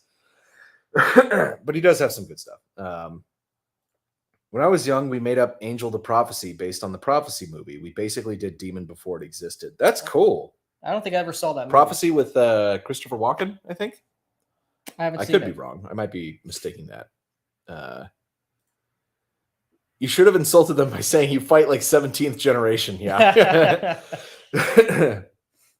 Point blank, that sounds awesome. Woodwad is more OSR than 3D. I don't know. We've played a lot of games with him. He's a good role player. Ultimately, Demon is about second chances. What would you do if you had committed murder, but your life sentence commuted and the police were all gone? God damn, you guys are funny. You guys are fucking so. We love our subscribers so much. We're the best audience. I'm still laughing at this. But your life sentence commuted and the police were all gone. Oh my God. Specifically because I was thinking of the Prophecy movies today for no reason in particular. I haven't seen Prophecy in forever. Let's see. A burn that bad invokes Rostrek. Oh man, my first catalyst was a silent. Sorry to hear man, bro, you chose wrong. Wait, you should have chosen human, which is the best race. Yes. Prophecy is a great go-to setting for roleplay. I'll have to The check first it out. one. Yeah. Now that I have a TV. There was only one. Riot. There was only one. My DVDs will differ. There are 3 lights. On 2D8, 9 is the peak. We are math cells, all right? Sounds like Traveler. Genocide isn't hilarious. I don't know about that. I want a castle made out of hate. I know nothing about Chronicles of Darkness. It's better than World of Darkness, in my opinion. In many ways, yes. Let me see here. Big titties have no effect on you? Wow. That great light placement. A lot of YouTubers didn't like Promethean. Well, a lot of YouTubers don't like anything that's good. Yes. So this is not a surprise. I know. I heard myself say that. I think I probably caught myself saying that when I said that on the video as I was recording. I was probably like, why did you say mythos? Like I had someone one time was reading. Have you ever just like read a word that you know, but for some reason it doesn't compute in your head? And you're like, what is this? Like my friend was telling me, she was like, I was reading this. I was like, meanness. What is meanness? She's like, menus. Menu. Yeah. Like she's like, I thought you were going to say minus. Yeah, no. Menus. Menus. Yeah. That's even more retarded. Yeah. It's just like all of a sudden, like, click, like, oh fuck. I'm not in your house. I'm in a luxury hotel in Mexico, soaking in an oversized bubble bath. Dark sun, more like dork sun. Am I right? The long game. Shauna, to be fair, YouTubers don't roleplay. They collect RPG books and lie to the viewers, saying they have players and run them. That is true. Entirely 100% true. Someone tried to be a legit bard in a 2E campaign. That's why I'm so mad. Yeah. I have a few World of Darkness games, Mage the Ascension, VTM5, and the newest version of Hunter, and I honestly just can't wrap my mind around how I would game this. You just come up with a premise and then you go play it. Well, how you would like do all of them together? If that's what you mean, I would not do that at all. Yeah, definitely don't put them all together. I can't speak to Mage the Ascension. I love like Magic, Wizards. It's a game I should love, but I'm not reading that fucking book. Yes, please. I'm not going to sift through a phone book. And also, I've talked about this before. The whole technocracy versus the tradition thing, I think, is stupid. I hate it. So I don't have anything to say about that. But we have some videos on V5. Thank you. And they're fucking awesome. And they're it's really good. Yeah, the only stuff that's correct on YouTube about V5. And the new Hunter is also good. Probably at some point we'll get around to talking about that. It's going to be a while. Hunter the Reckoning 5th edition is a significant improvement on any previous Hunter the Reckoning, mainly because they never dove into the concept. They never took it seriously. For the initial premise of Hunter the Reckoning, it should have been one of a few things. You should have been either like a governmental task force like Delta Green, but more honestly, given the fact that like Cain exists and God exists and all, like it should have been the fucking Catholic Church. You should have been the militarized Catholic Church. You should play the Society of St. Leopold, and you should the militarized Southern Baptist Church. Oh, that would have been my vampires. Handling snakes. Yeah. Fighting the followers of Set. Protestants, get out. Yes. But is anyone going to sit here and say that wouldn't be cool as fuck to be like kitted out?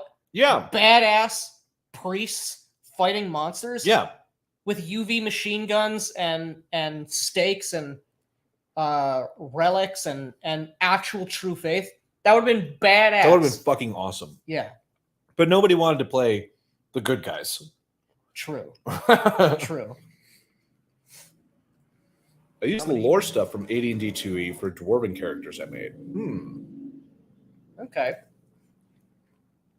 Did you guys ever play Changeling the Lost? I have not. You have, though, right? Or you've I've run Changeling the Lost. I love Changeling the Lost. That is probably my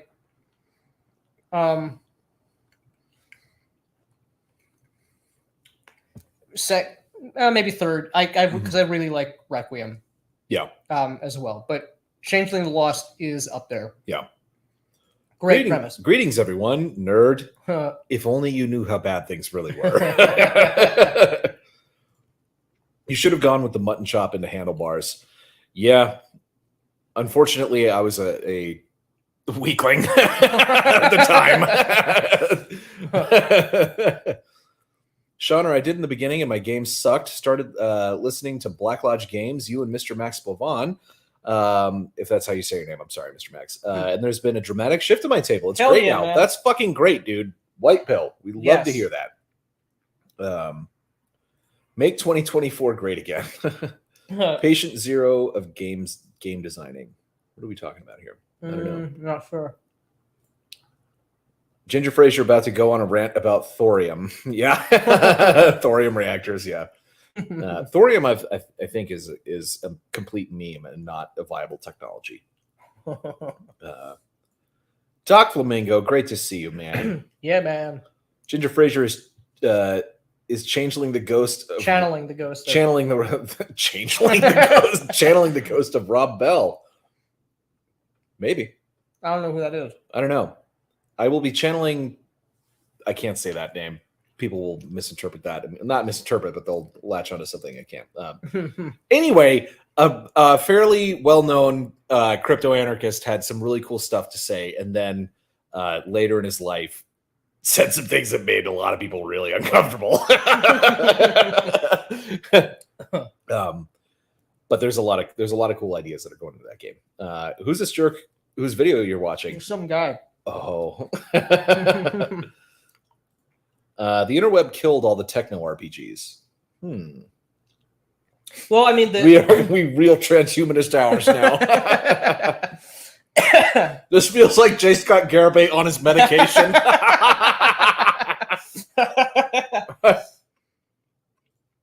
More like Rob Bell from Coast to Coast. Art Bell. You're right, man, I'm dumb. Many such cases. I still listen to him because of time travel. Cyberpunk Red has a good idea. Nuke the internet. Well, that's the thing. I want in this game, like, if you play long enough and you play smart enough, it's possible you could get nuclear weapons at your player's disposal. Yeah. 5 minutes in the future, sci-fi has the advantage of becoming dated in 5 minutes. Disadvantage. Disadvantage, yes. So that's the thing. This is not meant to be a realistic view of the future. Right. Things are moving so fucking rapidly right now, especially with like AI and everything like that, that I have no idea what it's going to look like. So it's explicitly going to be a time capsule of a couple of cool ideas to hopefully capture in the same way that like Cyberpunk kind of captured that spirit of the 80s. Right. To kind of capture like the Nietzschean futurist view of like the 20-teens and 2020s. Yeah. Deliberately to be a time capsule, not to be a real, not in any way to be a realistic vision. Right. This is not a prediction. No, not at all. We're not getting in Capistan. The National Shit Poster Party. Yeah. Oh yeah, we got that as super chat already. And then 2070 Wi-Fi was invented. Yeah. Okay, roll to see if your stock scheme gains popularity. All Wall Street bets. Yeah. Cyberpop. Starbuck Run 2077. Call it grind set. Cyber irony. Max had the RPG win. Is this the game you still want to make now? One of them? Yes. Working on it right now. So yes, one of them, basically. Yes. Max Headroom the RPG right now. That was an alternate future. Oh, now it has to be called Grind Set. That would be an easy choice. Being a vegetable for the rest of my life sounds very appealing.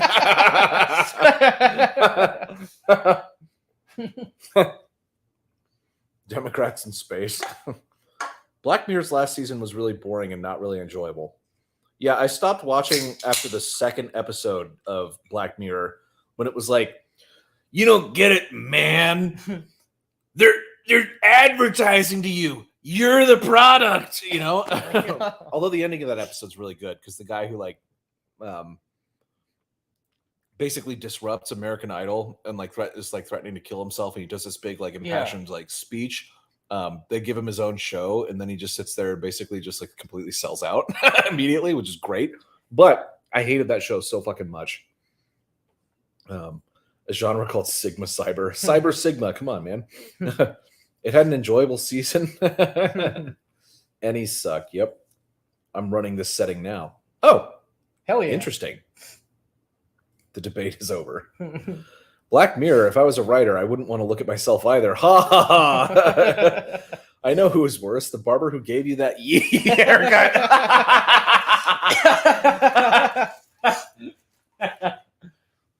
Is that a stripper pole? It is a load-bearing stripper pole. There's a difference. Deep lore cuts.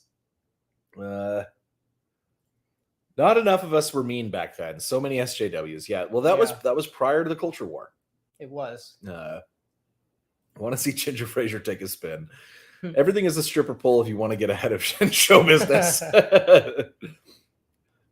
Want to see Ginger Frasier in neon pink leg warmers and a sweatband on that pole. All right, guys. Don't make it weird.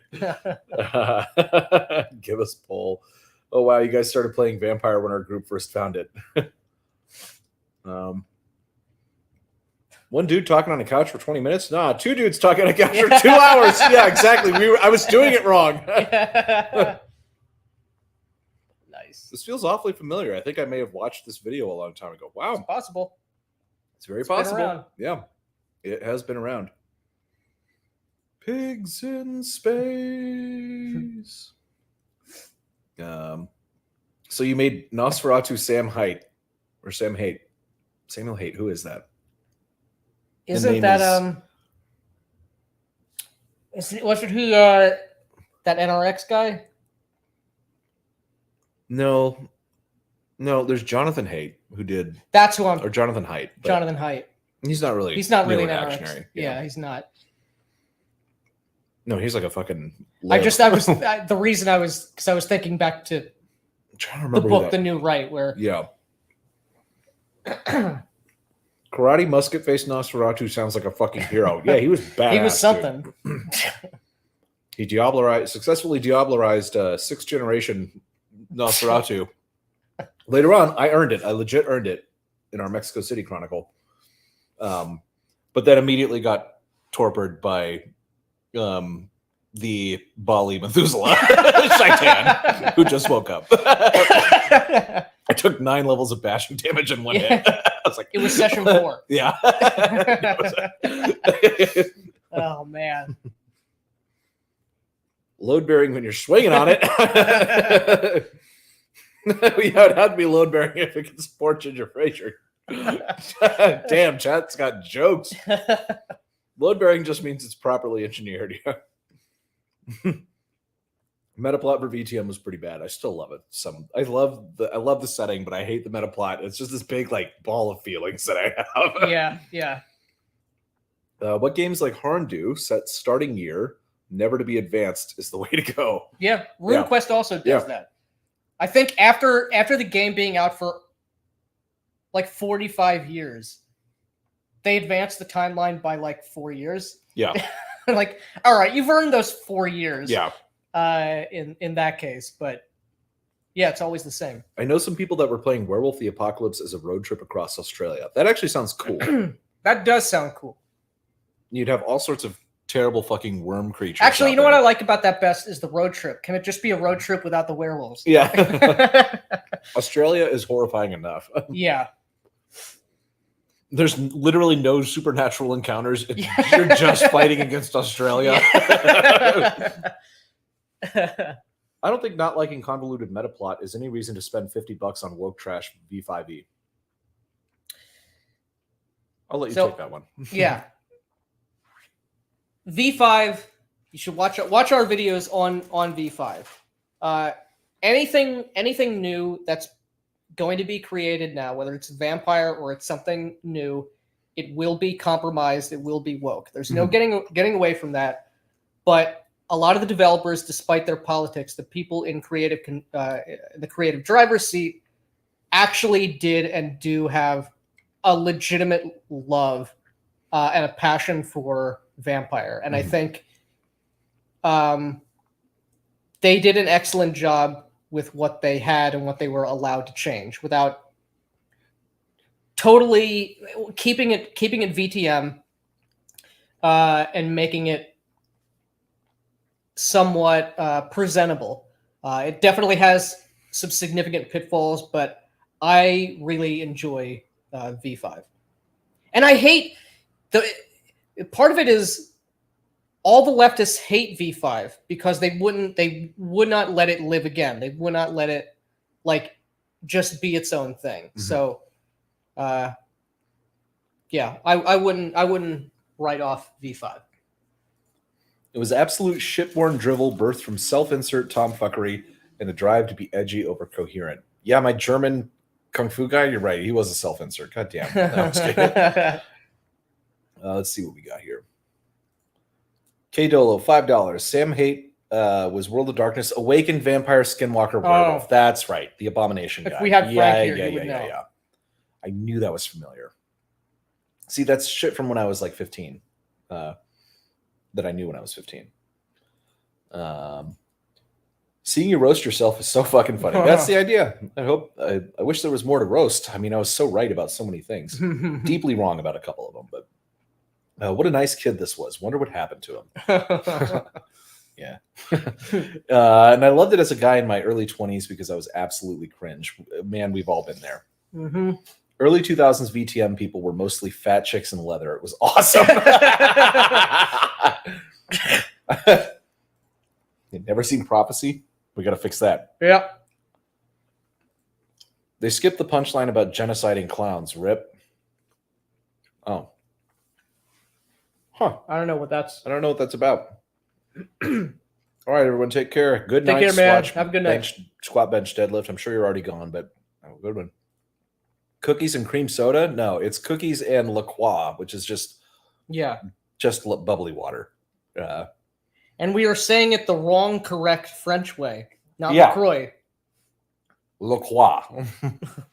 Lore accurate. Yeah. Lore accurate drink. Society of Leopold isn't Hunter. Yeah. Yeah, but it was But that's not the gimmick. Old Hunter just fucking sucked. Yeah. Militarized Pentecostals. I'll do a setting of Bastard Sword where you play a secret agent for the Catholic Church. It would probably get me canceled again. Yeah. Like, that's just a cool badass. Who does, like, that's what it is. Yeah. Right? Like, that's what it should be. If you approach Mage like Neil Gaiman's American Gods, you might find something worth playing. I have always wanted to play Mage the Awakening. However, I don't like American Gods. I don't like American Gods either. I was a midwit and a normie. I loved it in college because I thought. I read it way after college, but I read Anansi Boys. I never read Anansi Boys because I was already over Neil Gaiman. So this is the thing. Anansi Boys was the first one that he was writing and conceiving of. Put it down, worked on some, like, released a bunch of other shit, then wrote American Gods, released that, and then eventually went back and released Anansi Boys. Anansi Boys is way better, and it's funny as fuck. Jay actually just read it after reading American Gods, and he was like, I liked Anansi Boys. It's my favorite Neil Gaiman thing, like, by far. Okay. So it's so different than American Gods. But it's the same premise. It's the same premise, sort of, but it's not serious at all. Right. Like, it's about the children of the trickster god. Like, it's really fucking funny. Nice to hear. Yeah. Okay, that radical Second Amendment endorsement of PCs getting nukes gives me bingo. Yeah, you can get tactical McNukes in this. You don't understand. Like, you can be the smiley face meme if you want, the ANCAP smiley ball. But you can also be everything else. The thing is, the setting is going to be semi-realistic. With like the breakdown of nation states, there's going to be a lot of areas that are in big trouble geopolitically. Like China is not in a good place in this, and like any third world country is in really bad shape and is essentially lawless, like anarchy in the sense of like pandemonium. And so in those areas, you can get away, and corporations can get away with a lot more. Like, you can really cross the line in those places and do a lot of crazy illegal shit, things that would be illegal in any other legal system, and operate in these like basically outlaw states. And then in the more civilized territories, some of them will still have nation states that are semi-functional, but others are going to have these kind of parallel legal systems, and there's going to be new countries and new things, new geography in it as well, allowing for new really interesting and weird shit to happen. And but they will be essentially, there will be a distinction between lawful and chaotic zones. And you could potentially get nukes from the chaotic zones and use them on the lawful zones, or vice versa. Nice. There's a lot. Yeah, I've got so many fucking ideas. I can't wait. There's just too much. Also had them starting late. Free World of Darkness references, papism, and Yeah, and we're the holy becoming shit a from meme, so- Steve Buscemi. Yeah. So he got bingo. So there's been enough yeah. Thursday live stream tropes, which is good. Phil, these are oatmeal raisin cookies. The best kind of cookie. The best kind. Yeah, homemade. Isn't he the one that has powers from every World of Darkness? Yeah, Samuel Haight. That's right. That's so stupid. It was really bad. Yeah. Um, Probably drawn from an actual player character. Oh yeah, Yeah. from some campaign they made. Everyone was always wanting, well, why can't I be a vampire werewolf? Fuck out. you. Fuck yeah, you. Get out. Get out. Oh shit, that guy. Fuck, I blacked that out. Oh yeah, Samuel Haight. It's exactly as stupid as it sounds. K Dolo is on fire.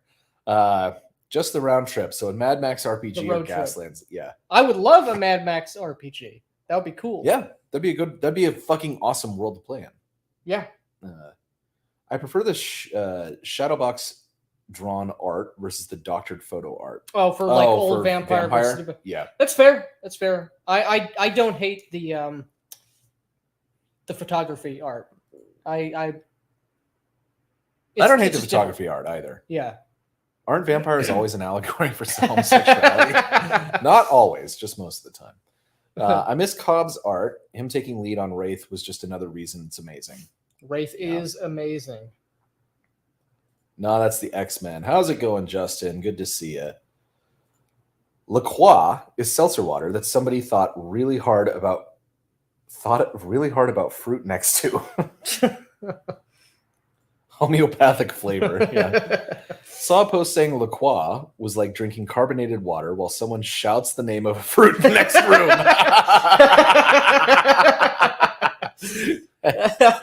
Boo, where's the Hella Swag studio? It's downtown and costs money. So we'll be doing that for the podcast exclusively, not Yeah. for live streams. Yep. If we did that for live streams, it would be a lot of money. A lot of Not money. you guys don't give it. You guys are being generous with the super chats. We love that, and that's Yeah. funding the podcast. We also might you not don't be- give us enough super chats to do that for the live streams Yeah. every time. We also might not be able to talk about the stuff we're talking about. Yeah, I know.